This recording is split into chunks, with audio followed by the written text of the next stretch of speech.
Hello, I'm Ben. Welcome to the channel.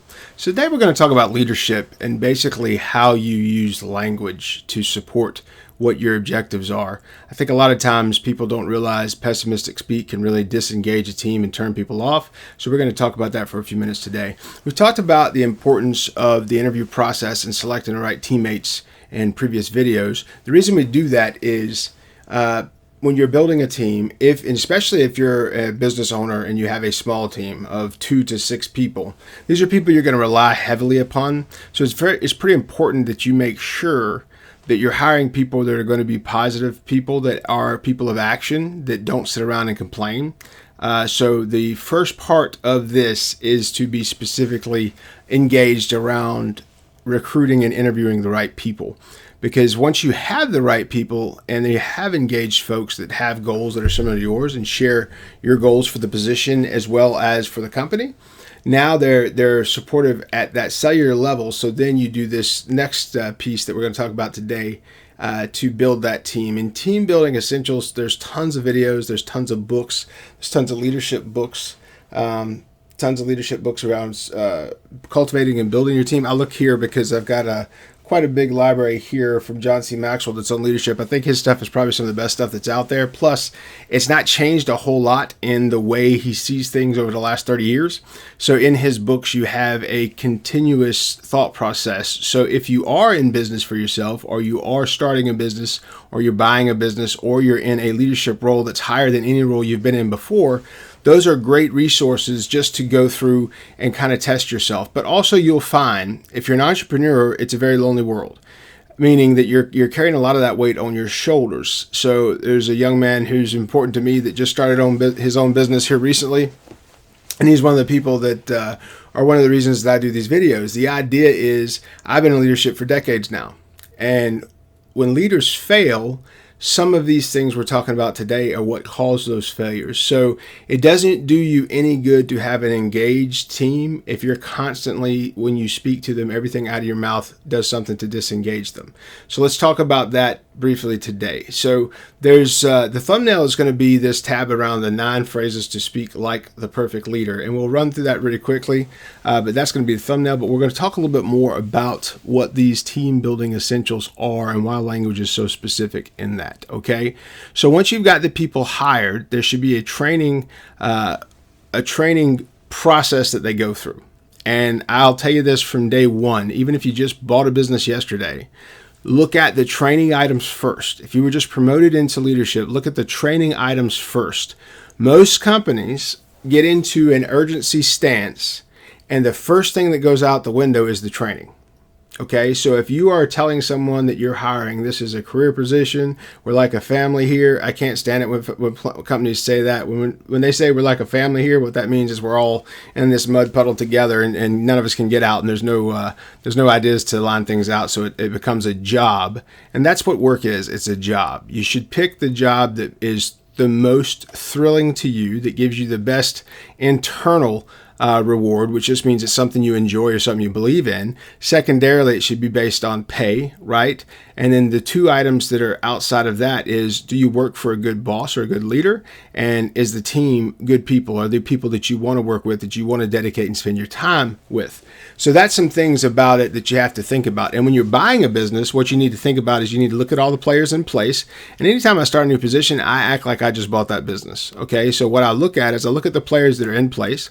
I look at who I think it will be easy to work with and who has specific obstacles. And over the first year or 2, I will try to straighten out those obstacles so me and that player, that other team member, can work together more often than against. And if there is a misunderstanding or something like that, they should be brought in at that point because you've made that effort, so they help you work around that. So 26 team building essentials is one of the things I'm coming from with this. Basically, number 1 is believe in the team. If you're going to hire people and not believe in them, here's the best suggestion. And it was like Steve Jobs said. He said, hire the best people and then get out of the way. I think that and Richard Branson also said that. He said, hire the best people, train them properly, and then get out of the way. And it's the same concept that if you're hiring the right people based on their resume, based on their experience, they should have at least 2 or 3 years experience in the role that you're hiring them for. if you're a business owner, that's also the case. You don't want to hire people that are your family specifically, and you don't want to hire people that you know that are your friends or your buddies, because you need them to be a key player in that specific role. So you want to hire the right person, train them up, and believe them. Get out of the way. Own up to your mistakes. The only way people will follow you is if they believe in you. So if you own up to your mistakes and you teach them how mistakes are learning opportunities, that will build a better team. Make saying thank you the default. If you're not telling your team thank you every day, if you're not saying I appreciate it, anytime I had a difficult conversation that went more than 10 minutes, when I was done with the conversation with the teammate, or when I get done with those, I say, hey, I appreciate you. I appreciate everything you do here. We couldn't do what we're doing without you. And I mean that because I believe that that person is the right person in that role. So you should be saying that to those people. Another thing is listen before you speak. Try to hear the whole story and ask questions. So respond by saying, so you're saying that this is an issue for you, correct? This is what we're looking at. And then when they ask that, I always put the focus back on them, maintain that focus. And I say, well, what would you do? What do you think we should do about this? Because that gets their buy-in. When you ask somebody, show me what you think, or you've got this, or something like that, when you say that, you're empowering them to make the proper decisions to help you move through these things in the future. So that's extremely, extremely important. So you're going to maintain focus for that person, for that individual. You want to stay on the task. Don't meander to something else to a point that you wanted to make. Listen to that so they feel fulfillment in how you respond. And the next thing is you want to make room for any of these types of meetings. I always say I have an open door policy. What that means at any time, any teammate of mine can walk into my office and I can put down what I'm doing at that moment. If it's something that I've blocked out specific for, I'll have the door shut. I'll knock that stuff out, and then I'll open the door as soon as I'm done. Because you don't want to disrupt yourself where you don't do the same quality of work or the better quality of work that you're expecting. So make sure that you're staying on key tasks. But outside of that, you should have the ability to handle things as they come. If you do that, you stay away from urgency. You stay away from a lot of emergencies, and you help people prevent quite a few mistakes. Because if they feel safe and comfortable to come ask you about something before they do it, then you may have prevent a mistake. You may keep the workplace safer. You may do those type of things to motivate your team. So show consistency. You want to be the same person every day. People should not have to worry about what mood you're in. Some of the worst hiring experiences, work experiences I've seen teammates go through is when they have a boss that thinks that their opinion gets to impact the day or their feelings get to impact the day. They don't. Every day you come to this job, you have to be objective and you have to have a positive attitude. That's the only way you get through difficult stuff. If they have a boss that's negative, that's going to suck the wind right out of that team. So you have to make sure that they show consistency and it's a productive, positive viewpoint that we're working from.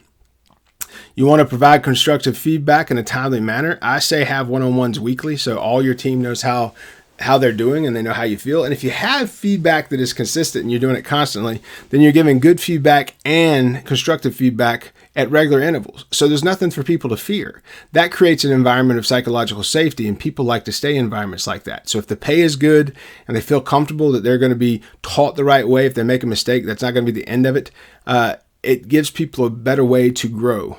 Ask questions, have your team ask questions. Let them know that that's appropriate. Why? Because that is appropriate in human nature. If you're ever in a situation where you can't ask a question, and you're in a relationship where you can't ask a question, my question to you would be, why are you there? What fulfillment are you going to get out of it? What growth are you going to get out of it if you can't ask the questions you have at the time? The next piece around leadership and being a good boss is communicating the vision, establish clear goals, and basically through that, learn how to delegate those goals to people and also teach your other leaders how to delegate.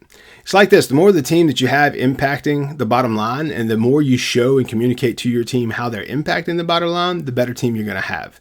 And people are engaged and empowered when you do that. They feel like they're having an impact to what is the body of the work for the day. So establish those clear goals, learn to delegate those things, and be respectful of people's time when you do that. So let's talk about that.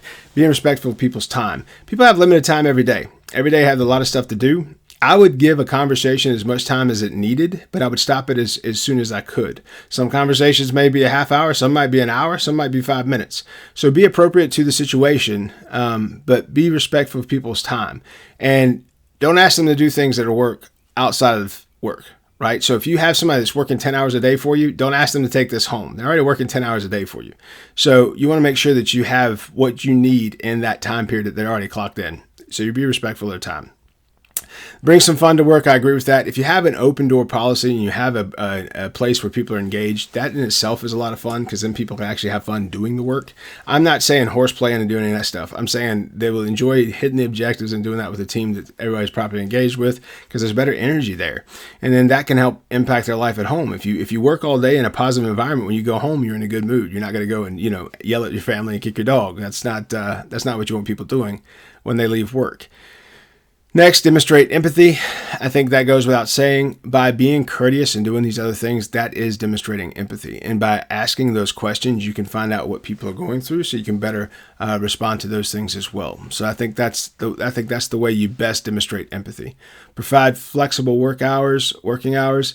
I kind of like a fixed day for the entire team. If you have a fixed day, then you can be disciplined around the time to start, disciplined around the time to take breaks, and disciplined around the time to be finished. That also helps your productivity hit its maximum goal. So after every break, productivity slows down. And before every break, productivity slows down. So you want to be engaged around a fixed day is my thought process. Some other people might disagree with that, but that's fine. If I have a fixed situation around the workday and the expectations of the workday, I'll beat these people to float all the time. And I'll have any team beat any team like that. It's that simple.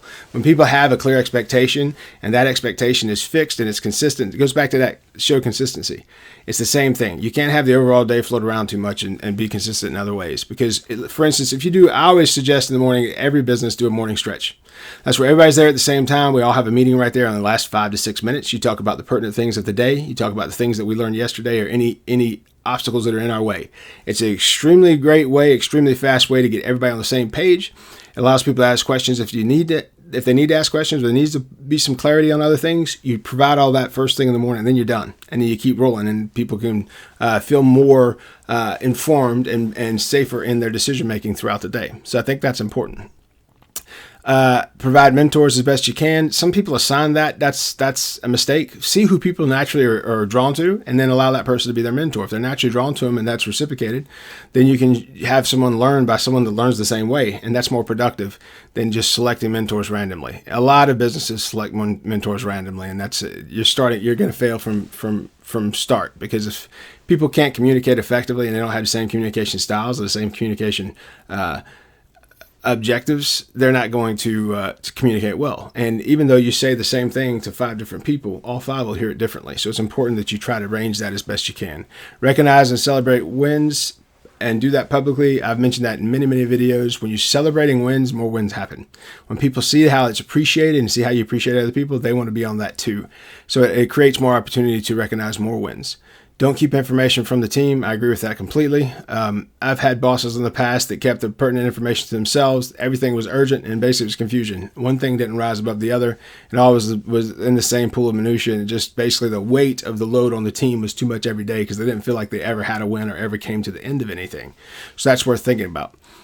So don't keep information from the team. Make sure you're sharing that with them. Make yourself approachable. I've mentioned that already in this video. That open door policy shows people that you're approachable. And not only are you approachable, but you want feedback. You want participation. You're driving for that. We are a team because we engage with each other, and together we are better.